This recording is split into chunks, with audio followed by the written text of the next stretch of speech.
That the proceedings of the quorum be dispensed with. Without objection. Mr. President, I rise today to speak some of the issues that were just addressed by the Republican leader, and that's the legislation that we will hopefully turn to next about creating jobs. You know, there's a lot of occasions when legislation comes to the floor of this Senate that I, like many members, have a view on, and we kind of weigh in on our positions. But this legislation that comes forward is something that I have more than just a kind of an intellectual or political or philosophical viewpoint on.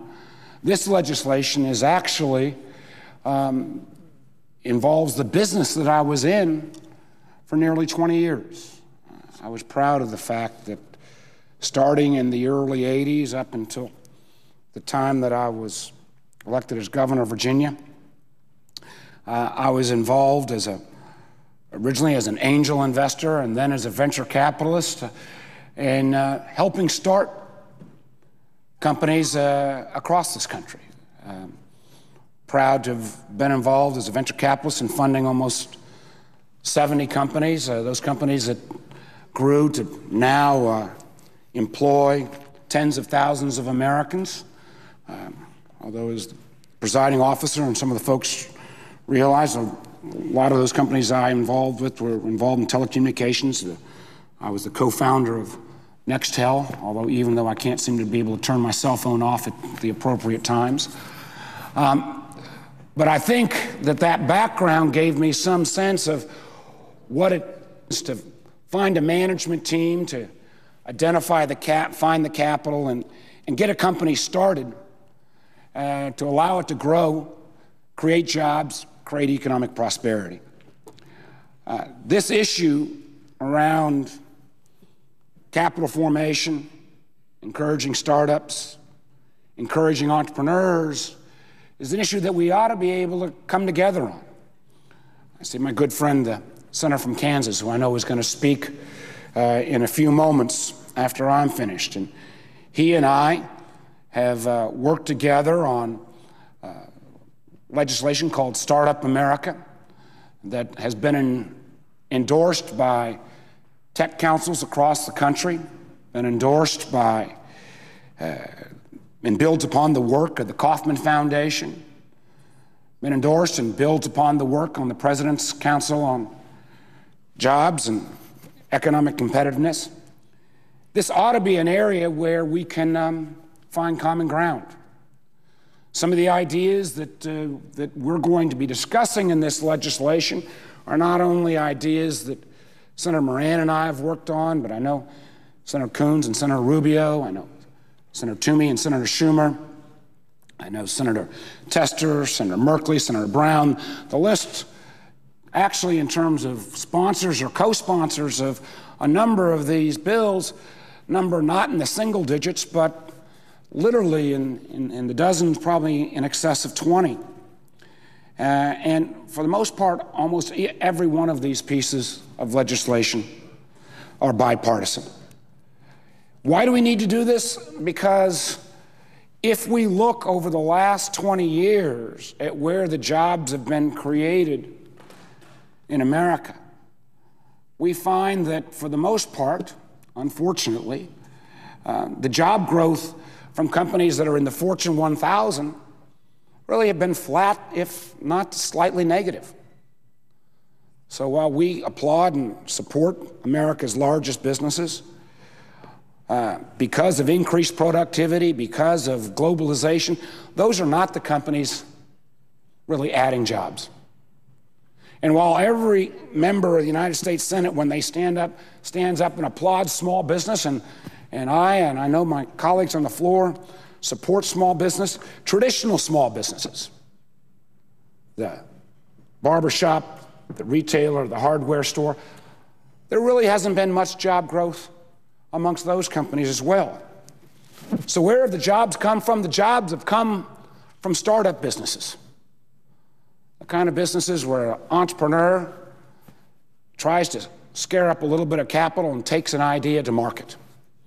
Nearly 80%, I think, according to the Kauffman Foundation, of all the new jobs created in America in the last 20 years have come from these firms. Now, we oftentimes think of these firms as technology firms. Many of them are, the Facebooks and Googles. But there are also the companies that span the reach of all kinds of different areas. The Lululemons in terms of clothing store, or the Under Armour company that's up in Maryland. These are the kinds of companies that we need to do more to support in their growth, particularly right now when our economy is still struggling. So what are we trying to do in this legislation? Well, to my mind, there's 3 or 4 areas that these bills need to address. First of all, we need to make it easier for these startup companies to raise capital. Over the last decade, a lot of the traditional sources of capital raising have actually diminished, particularly since the financial crisis. The number of venture capital firms that exist that fund companies have actually decreased. The ability for a company to go public, which perhaps we got a little too excessive in the late 90s when we saw dot-com companies rush to go public, and then that dot-com bubble burst and those companies failed, but that access to the public markets has been seriously constrained, partially because of added regulations, partially because of added reporting requirements, and partially because there's been, I think, a recognition that going public may not have been the right route for all of these companies. The result has been that many of these companies— Senator's time has expired. I'd ask for an additional 5 minutes. Without objection. The result is that many of these startup companies end up having to sell to a larger company, and many of the ideas and many of the job creation opportunities are then constrained. So we need to make it easier for these companies to access capital. Some of the ideas that are going to be proposed in the legislation will do that. Some of the reforms to Reg A, Reg D, trying to look at raising the number of investors that a startup company can have before they have to report. All are, I think, sensible, appropriate incentives to help these startup companies get going. We also need, and I understand the very important requirements put in place by the so-called Sarbanes-Oxley legislation of a few years back, but the cost of going public for startup companies now, on average, $3 to $4 million. Those costs are not costs that many of these startup companies can absorb. So some of the sensible reforms that have been proposed by Senator Toomey, Senator Schumer, that I've been a proud co-sponsor on a so-called on-ramp for startup companies, I think makes sense as well. There's also other tools that we can use to help startup companies as they try to access capital. We've seen a dramatic transformation of the internet over the last 20 years. Every business, every part of our life has been changed. There are now the ability to use the internet as a way for small investors to get the same kind of deals that up to this point only select investors have gotten that have been customers of some of the best known investment banking firms. Well, we can now use the power of the internet to a term called crowdfunding. Now, there has to be appropriate investor restraints in this and investor protections, but crowdfunding using the internet is another source of capital. I hope that would be included in the legislation that we're looking at, and I want to commend Senator Bennett and Senator Merkley and Senator Brown for working hard on that.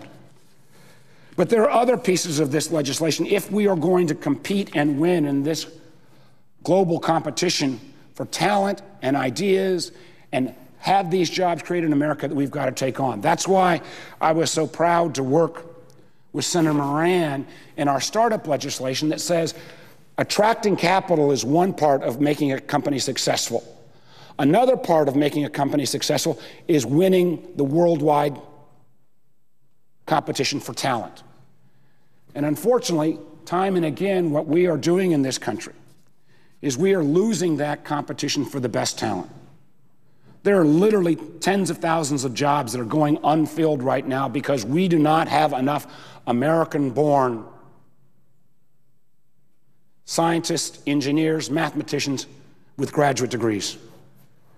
We in our country, because we have the world's best system of higher education, we train many of the world's best and brightest. But with our current immigration policies, we actually train those folks at the Virginia Techs and the University of New Mexico's, get them that PhD in engineering, and then we send them home when they have an opportunity to actually get a job here in this country. You can't talk to a tech company anywhere in America that says we are losing the competition for talent. So what does our legislation do? We actually do what tech firms have called for years, which is in effect staple that green card to those individuals who get not a bachelor's degree, but a master's or PhD in the science, technology, engineering, or math field, the so-called STEM fields, if they have a job opportunity in America. Allow that intellectual capital and talent to actually reside and help create jobs here in this country. What we do as well is we create a new category visa for, in effect, an entrepreneur's visa. We have a very narrow category within our immigration policies right now that allows certain immigrants who want to come, invest in our companies in this country, and hire Americans to get access to a visa. We would expand that category so that if an individual can demonstrate they've raised capital or are willing to hire a number of Americans, why don't we allow them to start that job here in America rather than going somewhere else to do it? So we've put in place, I believe, reasonable small changes to our immigration policies that will, again, allow us to compete. What our startup legislation does as well is it looks at how we can encourage our universities, because we need capital, we need talent, but we also need the intellectual capital, and that comes from ideas. And our universities across this country do a good job of doing basic research. Our universities across this country don't do as good a job as they could and should in moving those ideas from the laboratory into the marketplace. And I know my time is about to expire, so I'll wrap this up. What we do in our legislation as well is we don't add additional funding, but we take a small sliver, 0.15% of our existing research and development dollars, and actually use those as incentive funds to get ideas out of the laboratory into commercialization. So I know that we are going to move to this legislation shortly. I do believe that there were a number of members, particularly newer members, who've been working on this legislation across the aisle. There was an attempt to put together a broad bipartisan bill. I'm not sure that's going to come to pass on the floor, unfortunately, because on this issue, I do agree with the Republican leader. There should not be a Republican or Democratic legislation. There should be a bipartisan piece of legislation here that will actually encourage startups to get the capital, to get the talent, to get the ideas, so that we can actually make sure that we move forward on job creation. The data is clear. The jobs over the last 20 years have come from these kind of startup companies, the kind that I was proud to help fund in my 20 years of identifying, funding, and working on these startup ventures. We need to do all we can to support them. We need to move this legislation as quickly as possible. And my hope is that we can move beyond the rather narrowly drawn capital formation legislation that we're going to look at, and look at these other areas around crowdfunding, around appropriate visa policies, around commercialization of intellectual capital to move these ideas forward. With that, I'm going to yield the floor to my friend and colleague, someone who has been a leader on this issue as well, somebody who I know has been crisscrossing the country over the last couple of days. Recently came back from Austin, Texas, where he was celebrated as a startup guru, and that is my friend, the senator from Kansas. And let me also acknowledge the senator from South Dakota, who has been a leader, particularly on the Reg D reform. So with that, Mr. President, I yield the floor.